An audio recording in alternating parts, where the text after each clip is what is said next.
목사님 말씀해 주시겠습니다.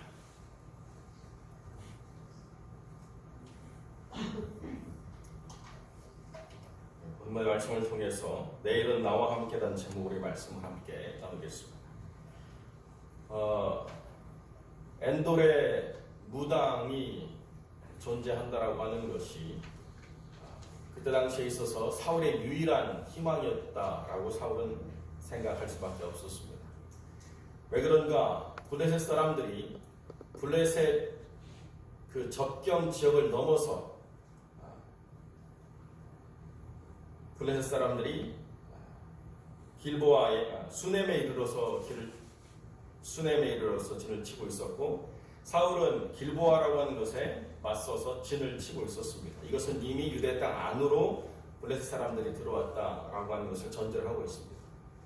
그래서 사울이 위쪽에 수넴이 있고 남쪽에 길보아가 있는데, 그 수넴을 우회해서 넘어가 가지고 엔돌이라는 지역으로 올라가야만 이 무당을 만날 수가 있습니다.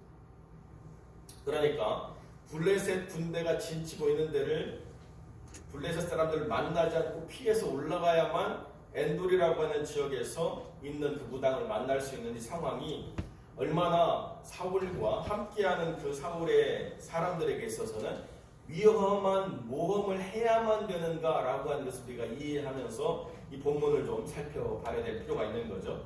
지금 이 상황의 가장 중요한 또 하나의 배경은 사무엘이 죽었다는 것입니다. 사무엘이 죽었고 이미 장사되었다라고 하는 것이 3절에 있는데요. 3절 말씀은 사울은 신접한 자와 박수를 그 땅에서 쫓아내었다 이렇게 마무리되고 있는데, 사무엘이 죽었기 때문에 사울이 신접한 자와 박수를 몰아냈다 이렇게 이해해서는 안 되고요. 사무엘은 죽었고 사울은 이미 이전에 왕이 된 이후에 신접한 자와 박수와 무당을 쫓아냈기 때문에 그 사울 주변에는 선지자도 없고 무당도 없다라고 하는 것을 배경으로 설명해 주고 있는 것이죠.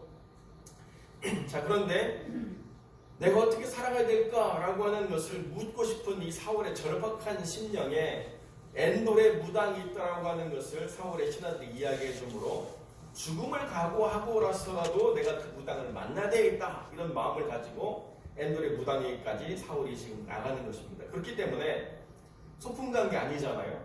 죽기를 각오하고 엔돌까지 빨리 올라가야 되기 때문에 엔돌로 가기로 결정한 그 순간부터 음식이라고 하는 것은 먹을 수가 없어요. 그래서 기력을 다 소진할 만큼 열심을 다해서 엔돌로 올라가가지고 그래서 지금 이 무당을 만난 것입니다.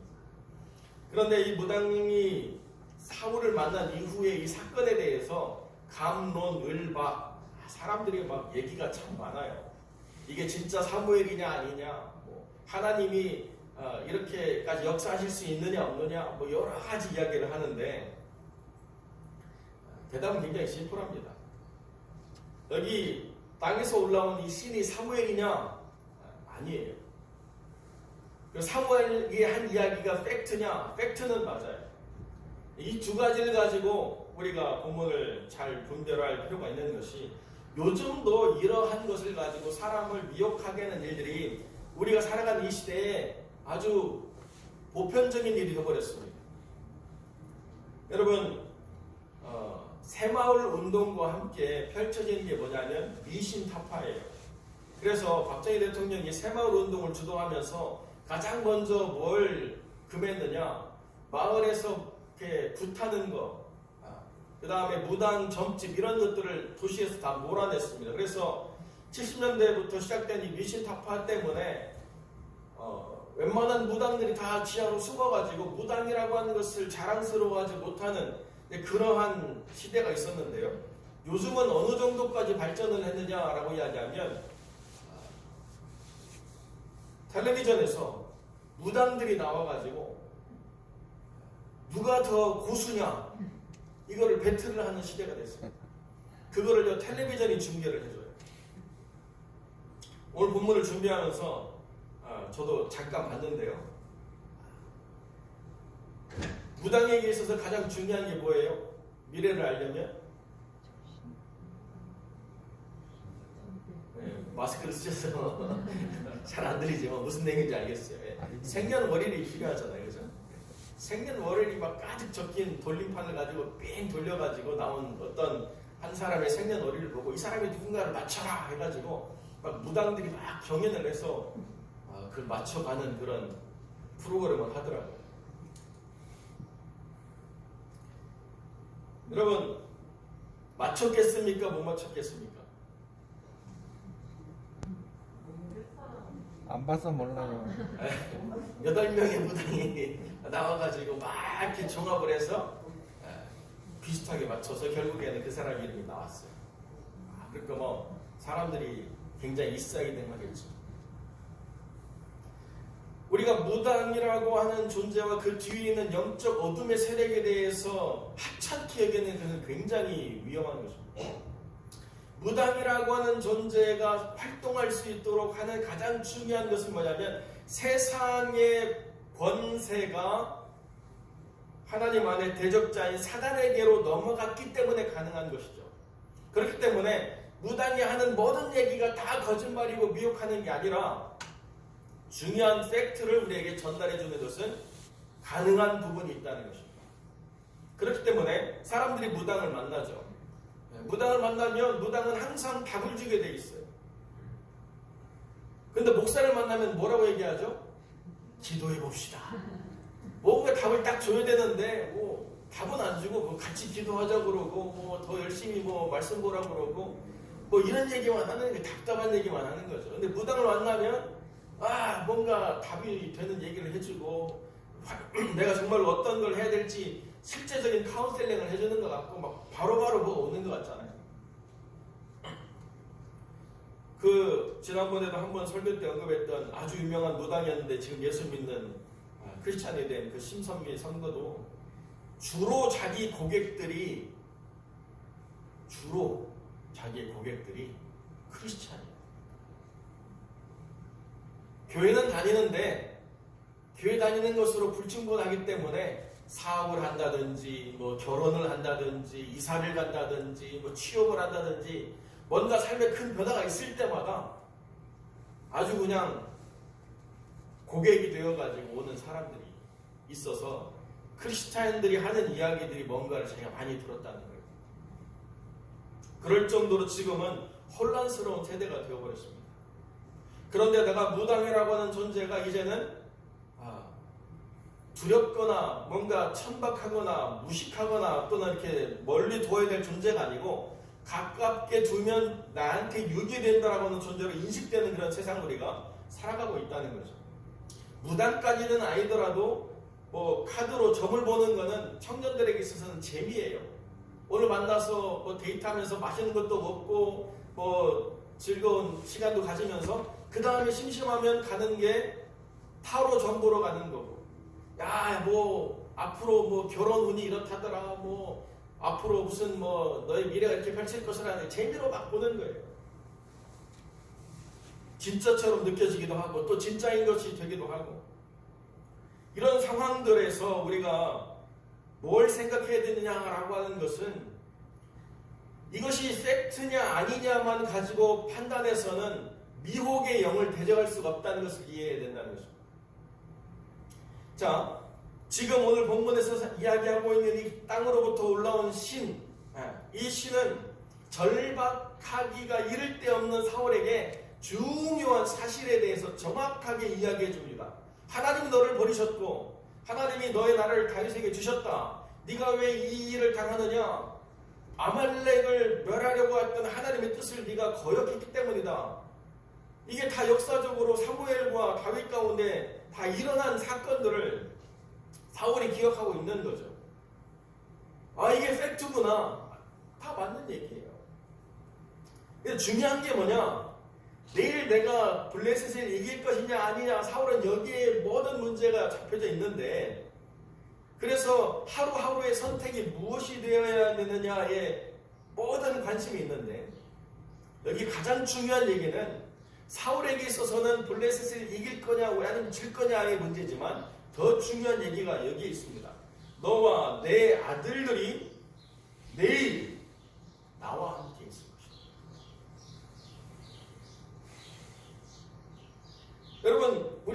찾아가는 가장 중요한 이유가 뭐냐라고 이야기하면 오늘의 선택, 오늘의 삶, 오늘 살아가는 삶의 원리 가운데 우리가 뭔가 이익을 얻는 방법, 오늘의 모든 삶에 우리의 집중이 있는데요. 거기에 대해서 유익을 주는 것처럼 무당들이 계속 우리에게 답을 주지만 결국 그들이 놓치는 게 뭐냐라고 하면 이 종말의 끝, 우리의 삶의 끝이 어떻게 되느냐? 미래에는 우리가 그들과 함께 거하는 삶의 끝에 거하게 될 것이다 라고 하는 것이 이 모든 숨겨진 메시지의 가장 중요한 핵심이라는 거예요. 오늘 이렇게 살아가다 보면 나에게 계속 좋은 일만 있겠지, 좋은 선택만 하다 보면 좋은 삶의 결론을 있겠지라고 나아가지만 그러나 결국 핵심은 뭐냐면 그 끝에는 누구와 함께 있느냐 라고 이야기할 때 땅으로부터 올라온 신과 함께 있는 그 결론으로 끝날 것이다 라고 하는 것을 분명히 이야기해 줍니다. 이거 팩트예요? 팩트가 아니에요? 이것도 팩트예요. 모든 하나의 사실 하나하나가 연결되어서 다 맞는 이야기만 하는데 결론은 뭐냐면 그래서 너의 삶이 어디로 가느냐라고 이야기할 때 땅으로부터 올라온 신과 함께 땅 밑으로 꺼져버리는 영혼의 마지막 때를 만나게 될 것이다. 그것이 사울이 선택했던 삶의 결론이라는 거죠. 진즉에 그렇게 죽기를 각오하고서라도 뭔가 그렇게 만나고자 싶었다 한다면 그 전에 하나님에 대해서 그렇게 죽기를 각오하고 말씀을 지키며 하나님을 만나려고 했던 열심이라도 좀 있었으면 참 좋겠지만 그때는 다 무시한 거예요. 내 생각대로, 내 뜻대로, 내가 원하는 대로, 내 기분대로, 내 마음껏 펼쳐나가면서 하나님은 뭐 지금 나에게 있어서 아무런 영향도 없는 것 같아. 내가 뭐 좀 잘못해도 나를 직접 뭐 치시거나 내가 뭔가 잘못했다고 해도 나한테 뭔가 손해를 주시는 것 같지 않으니까 그냥 그러한 일상의 삶으로 살아가다가 뭔가 큰 어려움의 순간에 하나님이 치셨어도 그래도 별로 하나님이 뭐라고 말씀하시는가 중요하지 않다라고 생각했었는데 결국 그 뜻에는 뭐가 있느냐라고 이야기하면 땅으로부터 올라온 신과 함께 구하는 삶의 마지막 결론이다라고 그렇게 이야기해줘도 돌이키지 못한다는 것입니다. 한번 무언가 내가 궁금한 것에 대해서 답을 알려주는 존재에게 붙잡히고 되면은 계속 의존하게 되죠. 한도 끝도 없습니다. 특별히 정치하는 사람들이나 연예계 쪽에는 이런 것에 굉장히 깊이 연관이 돼 있어가지고 눈 뜨자마자 그 사람에게 전화해서 오늘 내가 뭐 해야 되느냐, 어디로 가야 되느냐, 누구를 만나지 말아야 되느냐 계속 조언을 받는 거예요. 그렇게 계속 인도를 받아서 가는 결론이 땅 밑으로부터 올라온 이 무정에서부터 올라온 신과 함께 거하는 것, 그것이 이 삶의 결론이라는 것입니다. 반면에 함께 거함에 대한 위대한 말씀이 누가복음에 있죠. 주님 한편에 달려난 강도에게 주님이 뭐라고 말씀하십니까? 오늘 내가 나와 함께 낙원에 가. 똑같은 인생의 마지막 때에 누구를 만나느냐라고 하는 것이 누구와 함께 거하느냐에 가장 중요한 결정을 짓는 삶인데요. 아무리 험하고 아무리 죄된 삶을 살았어도 주님을 만난 인생은 주님과 함께 거하는 삶을 살아가게 되는데 자기 마음껏 뜻을 펼치면서 자기 원하는 대로 살아가다가 마지막에 만나는 존재가 땅으로부터 올라온 그 어두운 존재라고 이야기할 때 그 귀신에 사로잡힌 바 되면 그 끝은 그 영혼이 그 영과 함께 거하는 삶의 결론으로 끝나게 된다는 것이 오늘 본문의 가장 중요한 핵심이라는 거예요. 오늘 내가 뭘 먹고 살까? 오늘 내가 어떻게 선택해야지 잘 될까? 내가 어떤 것을 내가 꿈꾸며 이룰 수 있는 방법이 뭔가? 라고 하는 것을 궁금해하는 이 현실의 메인 삶에 답을 주는 자가 진짜가 아니고 내가 영원의 때에 어떻게 하나님과 온전히 거할 것인가에 대한 분명한 답과 메시지를 주는 그것이 나에게 있어서 참이요 진리를 가르쳐주는 참된 선지자라고 하는 것을 우리가 바르게 이해해야 되는데요. 우리가 자꾸 하나님께서 새롭게 지으신 삶에 대한 그것에 무게중심을 두지 않고 옛사람의 것에 대한 삶의 무게중심을 계속 두게 되면 하나님이 뭐라고 말씀하시는가가 중요한 것이 아니고 오늘을 살아가면서 선택해야 될 나의 선택이 무엇이 되어야 되는가에 더 중요한 의미를 부여하게 되기 때문에 하나님이 뭐라고 말씀하시느냐는 생동감이 없어지는 거예요. 하나님의 말씀이 이것이다라고 이야기할 때 그것은 내가 그럴 수도 있고 아닐 수도 있는 선택의 한 부분이 될 수밖에 없다는 것입니다. 이것이어야만 된다라고 하는 것이 그렇게 내 삶에 필요로 느껴지지 않는 거예요. 무당의 말을 듣지 않으면 막 손해가 막 금방금방 느껴지고 그 무당이 말한 대로 내가 막 피해를 보고 다치고 어려움을 겪는 것들이 막 피부로 느껴지는데요. 하나님의 말씀을 불순종해도요. 피부로 느껴지는 게 별로 없어요. 여러분 오늘 우리가 하나님의 말씀을 온전하게 순종하지 않은 하루를 보냈다 하더라도 갑자기 하나님이 막 우리를 상하게 하시는 하나님이 아니잖아요. 제가 한 번은 전도를 하는데요. 그 할머니가 무서워서 교회를 못 가겠다는 거예요. 자기가 한번 누가 전도를 해가지고 교회 갔는데 해필 자기가 제일 사랑하는 손녀가 자기가 교회 간 날 팔이 부러져가지고 와서 교회는 아니다. 한 집안에 두 종교가 있어서는 안 되겠구나. 대대로 믿던 대로 우리가 살아가야지 갑자기 생뚱맞게 웬 교회냐. 교회는 아니라는 거예요. 내가 한번 교회 갔더니 내 손녀딸이 팔이 부러졌는데 또 교회 가면 어떻게 돼요? 다리가 부러지는지 다른 팔이 부러지는지 무서워서 교회 못 가겠다는 거죠. 한번 사로잡히게 되면 벗어날 수가 없어요.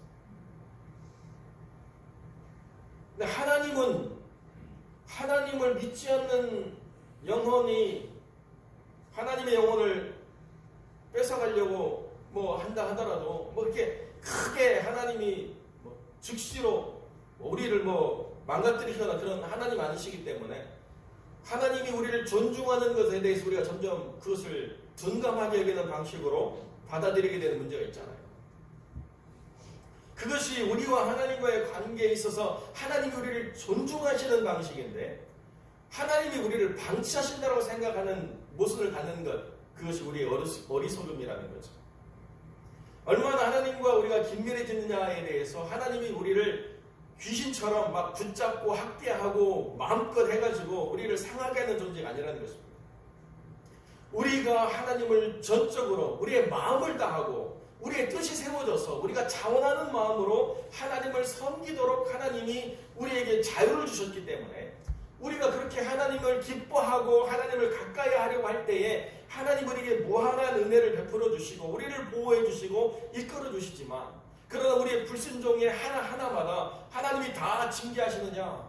그것이 아니에요. 하나님의 크신 사랑이 있기 때문에 우리에게 그러한 자유를 주셨음에도 불구하고 우리가 하나님을 멀리하는 결과를 갖게 되면 그 하나님과 멀어진 간극에 아무것도 채우지 않으면 좋겠지만 항상 그것을 채우는 더러운 영의 역사가 반드시 있게 된다는 거죠. 어떤 그 목사님이 나와서 간증을 하시는데요. 이 목사님은 어떤 목사님이냐? 부부가 다 그 무당들만 전도하는 아주 특수 사역을 하시는 분이에요. 자기는 성도들이 자기를 별 볼 일 없이 한대요. 근데 무당 앞에만 가면 무당들이 얼마나 자기를 극진히 대답하는지 자기보다도 자기 아내가 더 성령의 강한 역사를 드러내는데요. 자기 아내가 귀 안에 종양이 생겨가지고 그것 때문에 금식기도 하다가 하나님이 그 암도 치료하시고 그 삶을 더 강히 붙잡아 주셔가지고 사모님하고 같이 가면 자기도 그렇지만 사모님한테는 큰 절을 한다는 거예요. 왜 그러시냐 그랬더니 여기 큰 신을 모시는 분이 오셔가지고 내 아내 할아버지가 절하라고 그랬다고 큰 절하고 그러한 영적 원리들이 있는데도 영적인 것에 대해서 민감한 사람들은 오히려 더 잘 알게 되죠. 베드로보다도 거라사 광인이 먼저 주님이 누구인가를 말하지 않습니까? 사람들은 몰라요. 사람들은 의미와 가치를 어디에 부여하느냐? 내 눈에 보이는 것, 나에게 유익이 되는 것, 내가 이해하고 판단할 수 있는 것, 영역의 모든 것을 제한하기 때문에 하나님이 지으시고 새 사람 되게 하신 이 놀라운 삶의 역사와 이 놀라운 그 가치들을 잘 이해할 수가 없어요. 제자들이 파송받아가지고 엄청난 역사를 하고 돌아와서 막 기뻐가지고 우리가 이런 일들을 했습니다. 막 이야기할 때 주님이 한마디로 정리했어요. 내 이름이 하늘에 기록된 것으로 기뻐하라. 이 땅에 뭐 대단한 것 가지고 자랑하고 뭐 큰 것 된 것처럼 떠들지만 그거 별거 아니야. 하나님이 너한테 새 생명 주셔서 하늘의 삶을 살아가게 하신 이 놀라운 것이 다른 어떠한 세상의 것보다도 더 크고 중요한 것이라고 하는 것을 깨달아라. 주님이 이렇게 말씀하신다. 하나님 안에 우리의 삶에 분명한 방향 설정이 되어 있어야 된다는 것입니다. 어떻게 살아갈 것인가? 오늘의 삶에 우리가 처한 이 가치도 물론 무시해서는 안 되고 이것도 잘 갖고 와야 되지만 더 중요한 가치가 어디에 있느냐? 하나님의 이름으로 붙잡힌 바 된 이후의 삶에서 우리가 하나님을 영화롭게 하기 위하여 하나님의 부르심을 받은 이 삶, 이 가치를 우리가 이해하는 것이 정말 중요하다는 것입니다. 사람들이 혼돈하는 게 무당은 나를 위한 것 같은데요. 하나님은 하나님을 위해서 우리가 헌신하라고만 이야기하는 것처럼 느껴지는 그러한 부분이라는 거죠.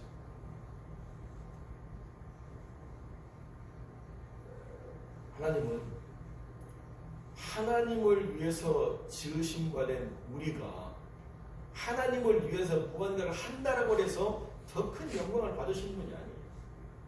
우리가 그 영광에 참여할 수 있도록 이끌어 주시고자 하나님이 그렇게 우리에게 그것을 나눠주시는 방편으로 하나님과 가까이 하라고 이야기하는 것이지, 하나님이 뭐가 부족해서 우리가 그것을 싸움으로써 하나님의 부족함을 채워주는 것이 결단코 아니라는 거죠. 사람들이 하나님의 영광에 참여하는 가치의 이 위대함을 잘 이해하지 못한 채, 그리고 거기에 대해서 긴밀하게 하나님의 은혜로 충만하기를 추구하지 않은 채 그냥 이렇게 평범하게 살아가는 삶을 살아가는 것, 이것이 오늘날의 우리의 가장 큰 위험이라는 것입니다. 어떤 바이러스보다도 어떤 경제적인 궁핍함보다도 더 큰 위협이 뭐냐라고 이야기하면 하나님의 은혜에 둔감해지는 것이고 하나님과 가까이 하는 삶으로부터 우리가 점점 멀어지는 것, 이것이 가장 큰 것이라는 것. 사울은 가장 높은 자리에 올라갔지만 그러나 하나님과 가장 멀리 떨어져 버린 인생을 선택했기 때문에 가장 소중한 것을 놓치고 살면서도 다른 것으로 그것을 채울 수 있다고 생각하는 착각으로 하루하루를 채워가다가 결국에는 마지막 주어진 내일이라고 하는 삶의 시간 속에서 모든 것이 끝나고 그 끝은 땅으로부터 올라온 귀신과 함께 거하는 삶으로 끝나버린다는 것입니다.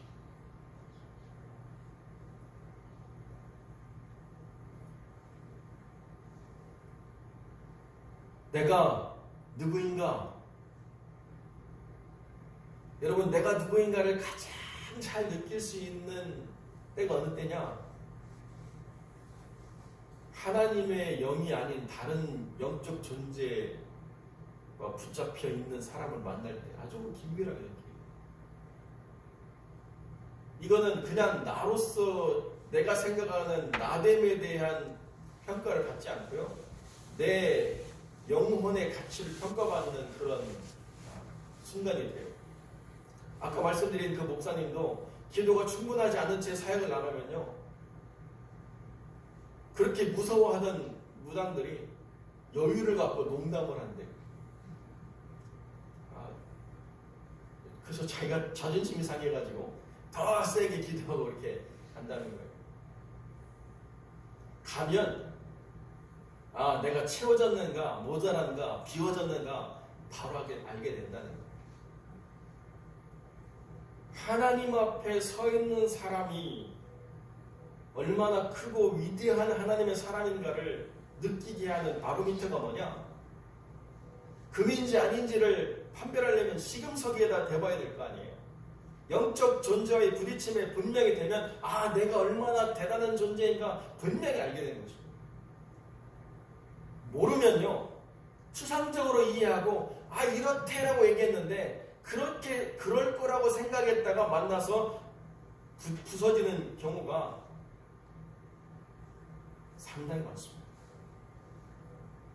영적으로 무지한 채 학습된 지혜를 가지고 선교사로 나갔다가 무너진 사람 한둘이 아니에요. 논리로 되지 않거든요. 교육으로 되지 않거든요. 거기는 영적 실체가 직접 만나서 부딪히는 자리거든요. 그때 내가 만난 하나님, 내가 경험한 하나님의 그 인격적인 체험과 그분이 나를 붙잡아 주는 이 힘의 능력을 가지지 않고서는 감당할 수가 없습니다.